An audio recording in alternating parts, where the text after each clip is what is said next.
Shouldn't have gotten caught, but we've been caught. I don't understand how. Lintra and Len, who blew their spies' cover. In retaliation, they seized our own agent and executed them. They mean to send us a message. What troubles me more? Shall we tell their families? Do we promise them that we don't disown them? That could be dangerous. Do we denounce them? That would be disgraceful. My advice is to take care of their families, but secretly. I did take care of the families without attracting undue attention. It'd be good, but nope. No. Yeah, mate. Fighting someone else's war. We aren't Grolton. We are Lightron. We have no stake in this fight. Let us escape it before we're stabbed in the back. Petitioning for peace is not an option. Though unreliable, let's distract them first. Cannot deal with the Grey Gardeners, but death already stalks them closely. Karen Cross rules Galt, and he is wary of the Gardeners. They decapitated more than one of his predecessors, and he'll strike if we give him a target. You'll find a good reason, a betrayal. We cannot expect to be left alone after that. We have another option, but it leads us down a dangerous path. There is an order of vengeance in Grolton, wild adventurers and deeply wounded hearts. They look to settle scores, but their numbers are too low. We could draw them into alliance with Grolton, and their numbers would grow. I would return to Galt to exact their revenge, and the gardeners become too busy to bother us. But blood will flow, and they'll remember what we've done. The Order of Vengeance achieve their revenge. Scouting the northern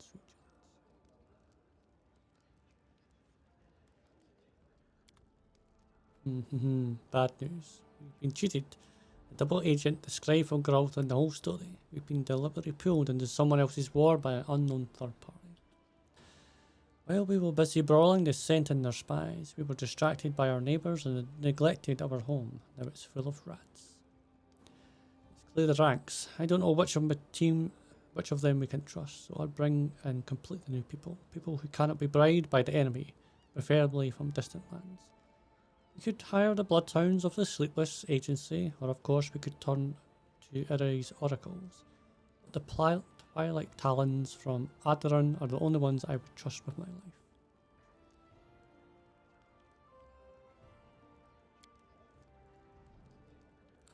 Talons are masters of covert war. They are dangerous as they are loyal. It's just that they care more for their appearance than their worth. They serve their own country, but it would be good if the Grand Diplomat persuaded them to help us. The Sleepless Agencies are unborn urban hunters, private detectives, and they aren't cheap. The treasurer will have to bargain hard for them, but they're worth the money. Oracles are seers who serve the good of knowledge. They are honest and rare, but I hear they can be found in the East. If we offer them the knowledge of our priest, they might look into the darkness for us and find the faces of our enemies. I will assign an advisor to resolve this issue. You really are a pain in my rectum, mate. You got espionage for a reason, and you go out. Always. Always safe. Tom, the movement of goods through our lands continues to grow. It's time we've exercised your right to charge fees and taxes on merchants enter your borders. In the past, the Bavoy has exercised this right, but now it's in your hands. You only have to decide what to levy taxes on. I recommend you steer in the middle course. Do not oppress the merchants too greatly. Do not believe their complaints and claims of poverty either. We should place a tax on goods for the rich and on craft materials for artisans. They both have enough income to survive. Taxes without going bankrupt. Certainly you're free to dismiss my advice after all. What's the word of a mere blah, blah, blah.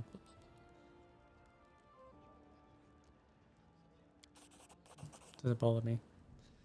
You see, you like reasonable solutions. Do not stray to the extremes. This is commendable. Nice hat.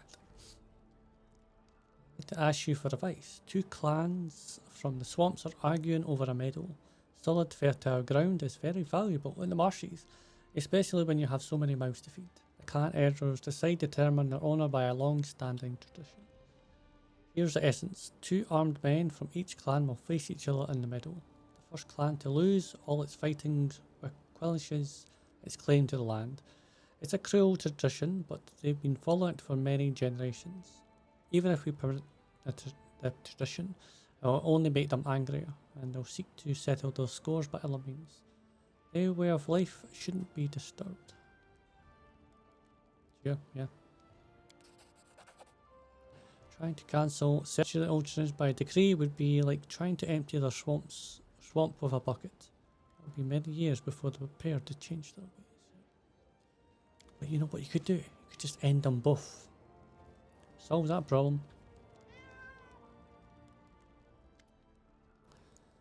More and more workers in the kingdom and our farmers acquire plots to fruitful soil. The ordinary people regard you as their defender against the iniquity of the merchants. And they have come to you with a request. Your subjects wish to clear and plough some nearby oak groves. Their wealthy men, both local and Berven, have hunted and sport for many years. The merchants won't like it, but I'm sure you can see that food for the children and the elderly are far more important than sports for the idle. I do agree with that. I've never liked that idea. Yep, yeah for it. You're merciful to the people, yeah. I surely am. Well, they start fighting me because they're like, oh, you dug up my land. We've interrogated the traitors we discovered in Iraq. They were hired by someone in Daggermark. The enemy is dangerous and covers his tracks, but I'll fight them. I don't know which of the Dragonmarked elders is our enemy, but we do, and they will willingly betray their own.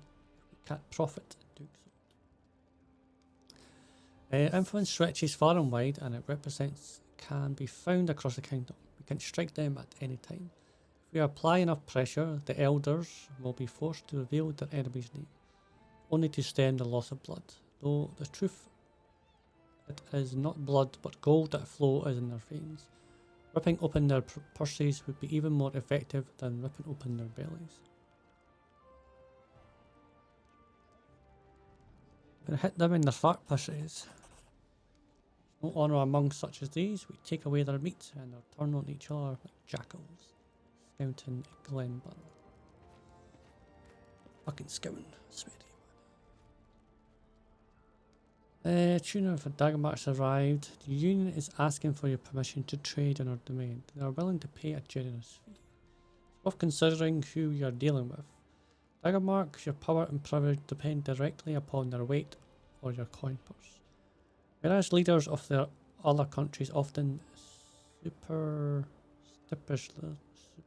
surreptitiously act as profiteers and bandits, it's slow profiteering and banditry that rules the Daggermark rise to power. And to be clear, the city is thriving. I often hear praise of the intelligence and business acumen of Daggermark citizens, but never any praise of their honesty and ethical perspective. It's up to you to decide who can make deals with them, but I don't mind playing this little business game.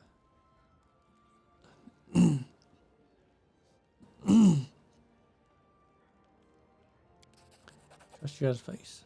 I will grant our consent. Craftier.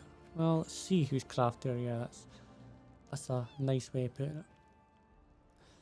I have alarming news. I've just audited the officer's report and I have to admit the war with the Kellys cost us dearly. It was a glorious victory, but we lost many lives. Our losses must be replenished. But with who? A general mobilization would end with a mob of angry peasants in the ranks. Every volunteer has always joined. I guess we'll be looking at forced conscription. The other option is mercenaries, which is far worse. I never trusted those who fight for money rather than honour and duty. It's better if we recruit presence by force. The training they'll undergo will make them realise that it was the right thing to do in their own families and homeland. Yeah, I don't trust the mercenary army. It has begun a period of mandatory military service, which I think is going to be bad in the long run. I'll commence military conscription at once. Soldiers with families to defend are far more reliable than mercenaries who only care about their own skin. A mercenary will flee while a true defender holds out in the end. Yeah, hopefully. Should be fair. Oh, that's amazing.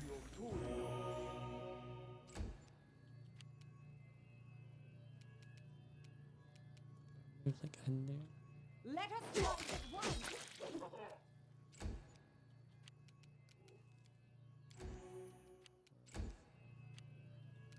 Damage you got there. Yeah, they can hit everything. Hilarious. Hey.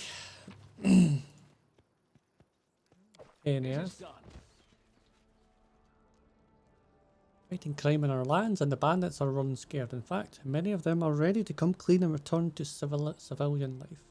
They insist that it was starvation that led them down the slippery slope. But now that the kingdom is prospering, they want to return and do honest work. Their families are flooding us with petitions. I consider it appropriate you can't perform highwaymen and murderers and let them live in peace among their victims. Yeah.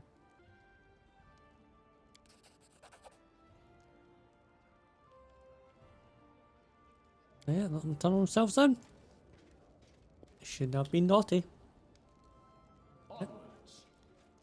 What from Daggermark? The enemy we seek is the leader of two of the guilds that rules the city. Janos Smirnoff's the head of the Assassin's Guild, bold and dangerous. She recognises an enemy who she sees one. She saw us as a threat and decided to strike first, and now we have her all but cornered. It's time we strike back. It is for you to decide how we should proceed. Deception, slander, a bomb that turns old. Yeah, okay. You could send a false letter to Livondar, the Lord of Daggermark. We will lead him to believe that the guild was conspiring against him. Finally, we could turn our enemy into our friend by striking the other guild, and the blood would forge a new alliance.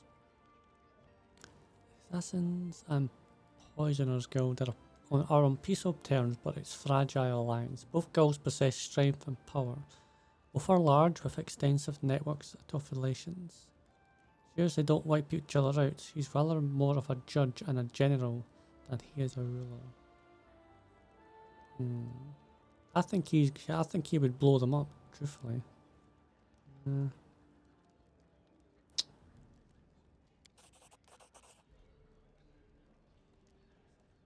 Many will die.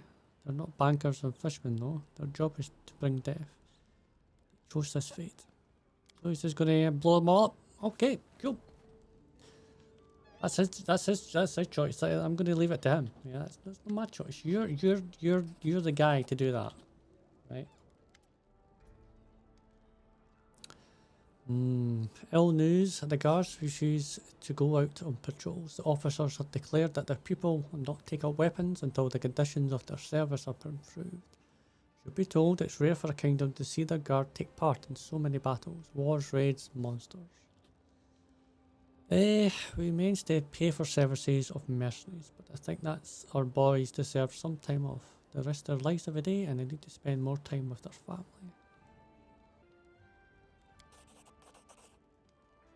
Command, I shall pass you. No, you're there for a reason. If you don't want to do the fucking job.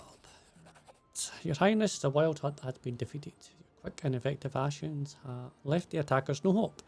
Your grateful subjects would like to present you with this humble gift. Another attack awaits. Oh, great.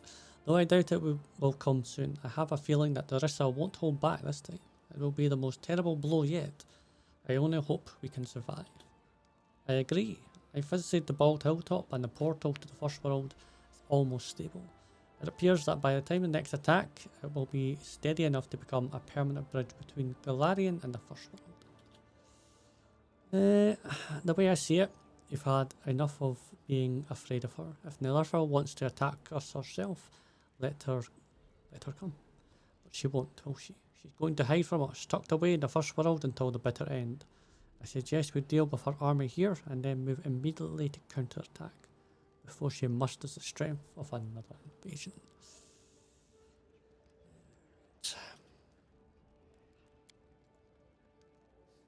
When you deal with the Fae, you can't be sure of anything. My guess, however, is based more on fact than speculation. Neither before has there been a portal in the first world that is so stable. We've also cornered the Rissa like never before. I bet she's absolutely beside. Can we use the portal and build on the hilltop to get to the first world? I suppose so. Portal used to snapshot after every attack, but by now it should be a reliable passage to the first world. Probably leads directly to Nars's lair, whatever that may be. I agree with your plan. We will enter the portal I helped create and end the war I helped begin. Do you think Narissa will appeal personally? I bet she won't. It isn't her style. She likes just watching from a distance while she plans her next insidious trick, but I think she's just plain afraid of us. In the case, we will have to repel the attack. It will be a difficult battle. We shouldn't underestimate the enemy, especially one as cunning as Narissa. Doop doop. That is absolutely true.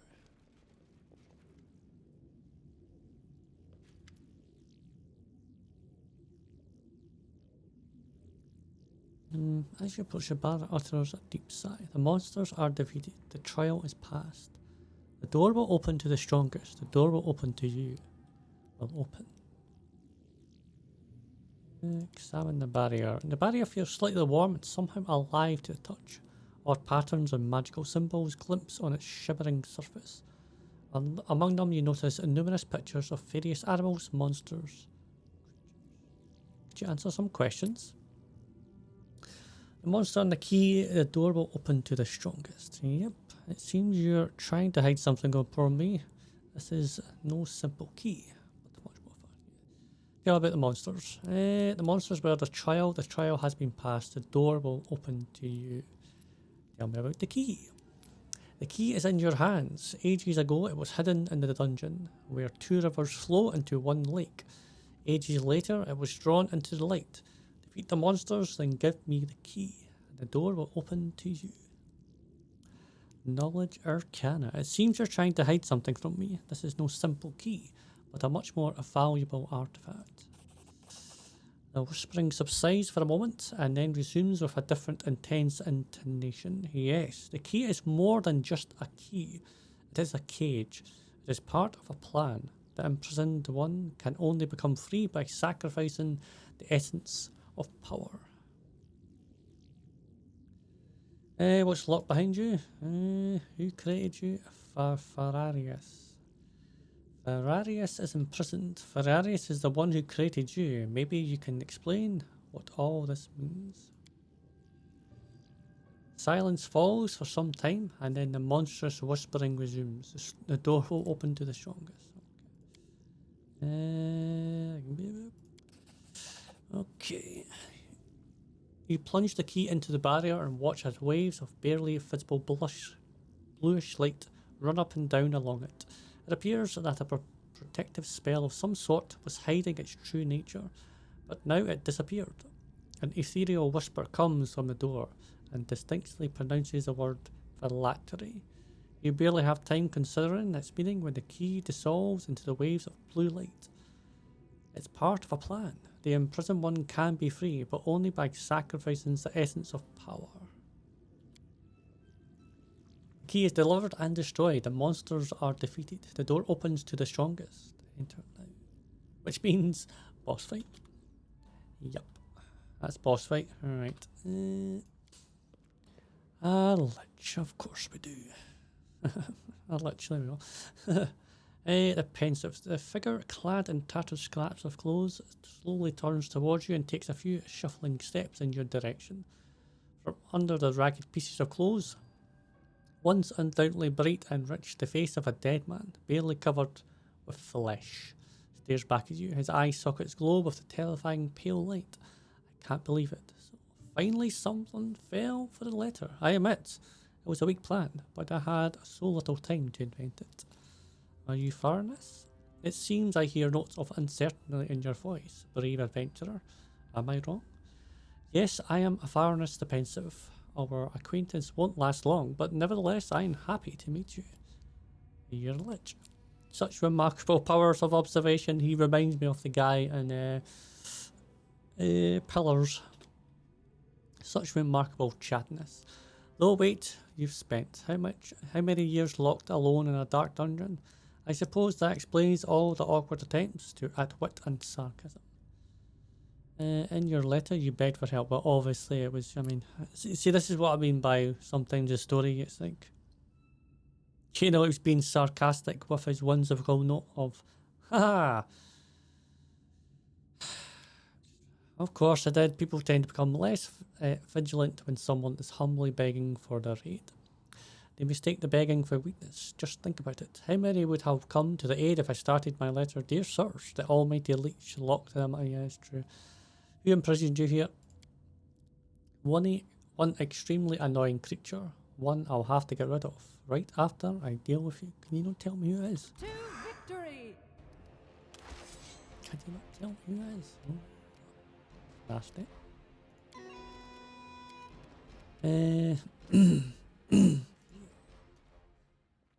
Pages from the diary.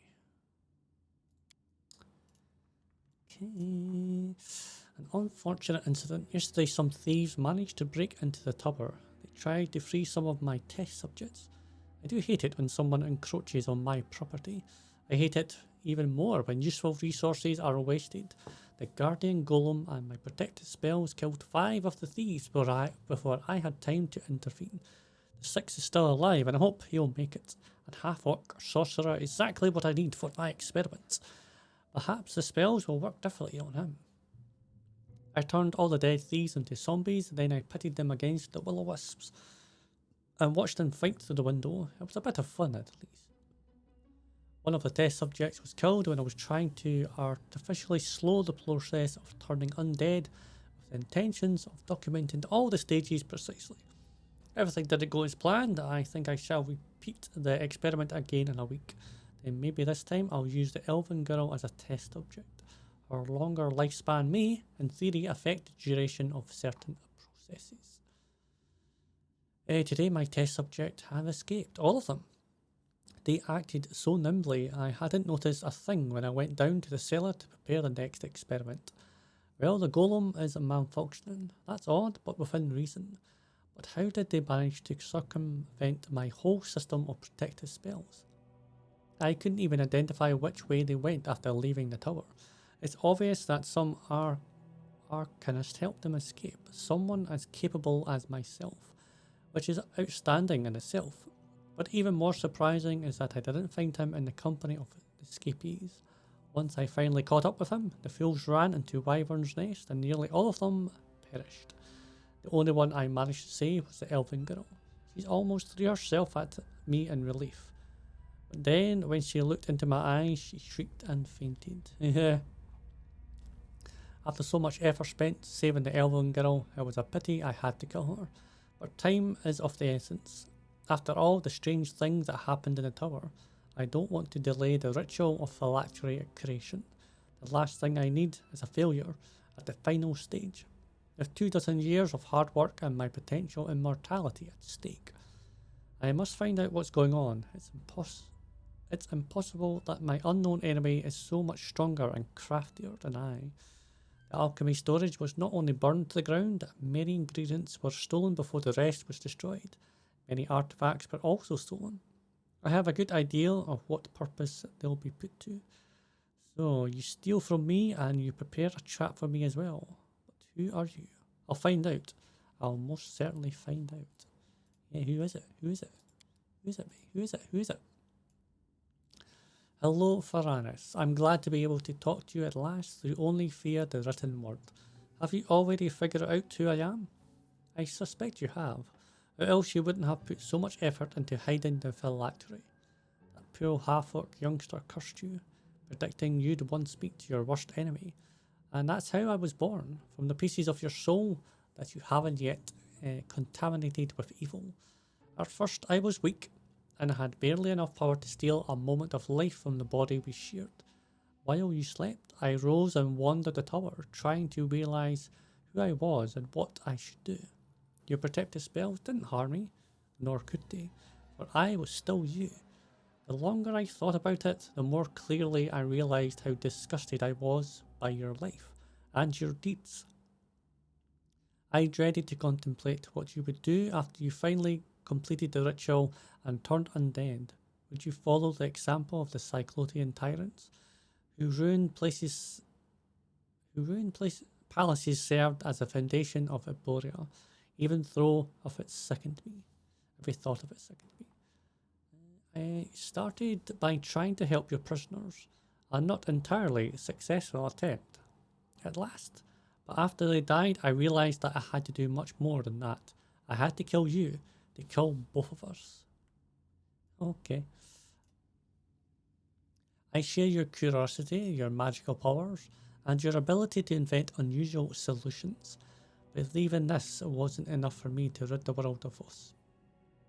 You've been fussing over your life too much, and your carefully tangled cocoon of protective spells would save us from every sort of potential danger. It would take days for me to try to untangle this web you created with our common hands. Besides, this might have made you suspicious and put you on alert, so I just had to remain undetected, put my own plan in motion. In the short term, I was awake. I worked on every piece of this magical prison, and our common phylactery being the key to it. I enchanted the door so it will destroy the key after being opened, and would only open only to the strongest monster slayer. I developed a system of tests to make ensure the one who would someday open this door would be capable enough. To come right, okay. After all, he or she would have to face you in the end. Very clever. Well, my plan has worked. I've managed to lock us in here, inside this ancient cyclopean barrow. Our dear Eboria was built upon the ruins of Calaran, and under these ruins, you and I will spend the upcoming years and ages. Someday everything will work out as I have planned. Someone able to cut you down will enter this vault. I come to this world for one purpose only, to prepare my own death, and I cannot wait for this moment to finally come. That is a weird one, that link.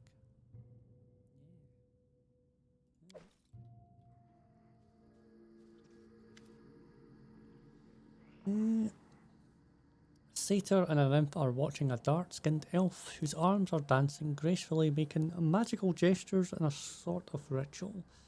Noticing you, she stops her ceremonial dance and greets you with a light bow, respectfully and dignified. You're Thom, a warrior king, the first to bring peace to the stolen lands.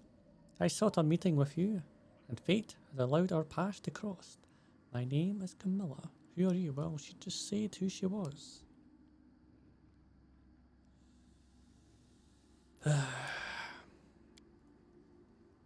Kamala the Phoenix from the Suramgaman Order, humble follower of the wise way of teacher Avalol. Religion check. Order is relatively unknown, but you've heard stories. They are followers of good and order, whose teacher Avalol, a native of Jamera, preaches complete and non-violence. Alright. Okay. Why are you looking for me? Mysterious and sinister events are happening in your lands. The border between worlds grows thin, and someone's hand reaches through it, plotting the deaths of you and your subjects. My brothers and sisters from the Sanguanam Order, Suragaman, have come to help you stand firm against this unknown enemy, if you desire our help, and if your past or trials and prove you are worthy of it. Okay. What are you going to do with these fae? They were brought into this world unwillingly, and their mischievous temper could mean a lot of trouble for the local people. The border between worlds here is thin and feeble, like the worn-out clothes of a monk's frock. I have charmed them to sit still for a bit, while I prepare to send them home. Teacher Avalor founded our order to help people to walk the path of good, remain steadfast, and give these who've lost their way a place to come back to. The backbone of our philosophy is non-violence. This doesn't mean we are helpless, but we believe there is a future where no one in our world will wish to take up weapons against their neighbour. I hear peace and wisdom in these words, like the sound of the sea within a shell. If there ever comes a day when the fire of anger fades from the world, I would like to see its dawn. I am not familiar with these teachings, but they sound very similar to Serene's faith. It's amazing, but I think this is someone who surpasses us in peacefulness. Okay, what does this trial consist of? The heart of the way is practice, the ability to subdue anger, negotiate without without threat. Try that again. The heart of the way is practice, the ability to subdue anger, negotiate without threat, to quell a conflict before a spark becomes a fire. I imagine the king must be familiar with such things. With your permission, I would like to test you here and now. Okay, right. Look at these Fae. I charmed them so they wouldn't interfere while I open a portal into your native world. I will release them now. To pass the trial, you must convince the Fae to remain still while I prepare to send them home. Try to do this without threatening them, and don't let them charm you. Great. Okay, alright. Kamala lifts the spell from the Fae with a graceful gesture and starts casting another spell to send them home. The Nymph and the Satyr look at you mischievously. Some prank is obviously brewing in their heads, yeah. Tell me who you are and what you're doing here. I am Mithrin and this is Kinesis, and we are bored. Okay, yes, frightfully bored. Everywhere else is changing, flittering, like this and like that. But here is always the same all the time. The trees don't walk, the mountains don't fly, and you're such fools. Everything is so strange here. How do you live here at all? Well, it's just normal day for us, eh? We've been sitting here for 100 million years. We're so bored. So let's go for a walk. We'll show you something wonderful. You'll love it. You know, you've been there for 100 billion years, right? There's more you could do than just sit there. You know what I'm saying? You'll be rich. You mortals love treasure, right? There you go. There's plenty of treasure around here, but without us, you'll never find it in your whole life. Yeah, you want to think about that. I'd rather hear about your adventures. Oh, we've had such adventures. You have no idea. Beyond your wildest dreams. For instance, once we had manticore races. Another time we met the Lantern King himself. He gave us a copper coin, half a pie, and a silk stocking. And one time some hunters wandered into us. We danced with them, and we danced until we dropped. Oh, but then we got up, and for some reason, they didn't. Well, that's it. It's time for you to go home. No. We've only just arrived. We aren't going anywhere. The satyr takes out a pan flute and starts playing. Oh no, now we'll check. Oh, what? Okay, you feel drowsy for a moment, but the spell effects quickly clear. Realizing his spell didn't work, the satyr hides his flute. Alright, we should probably go. So I'm guessing if we don't do that, we have to restart. There's no place like home. Okay. I don't forgive such behaviour. Okay, safe travels.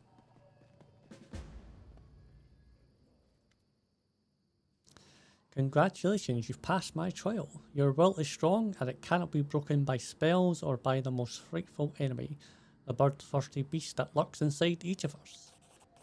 I invite you to meet the other masters of the order and pass their trials. Don't be afraid of failure. No one in the world is perfect. But we must be sure that those who will help are worthy. Set off to the Temple of the Elk. Builder Visaska, the unicorn, is waiting you there for your next trial. Unlike many monastic orders, we do not teach martial arts. The secrets we share are meant for sowing peace and accord, not destruction. You will learn more from my brothers and sisters when you find them. This name doesn't sound elven. When I passed on all the trials and joined the order, the teacher gave me a new name in the language of his homeland. And in his way, Kamala means lotus, a flower that grows from swamp mud but glows with immaculate whiteness, the symbol that speaks for itself.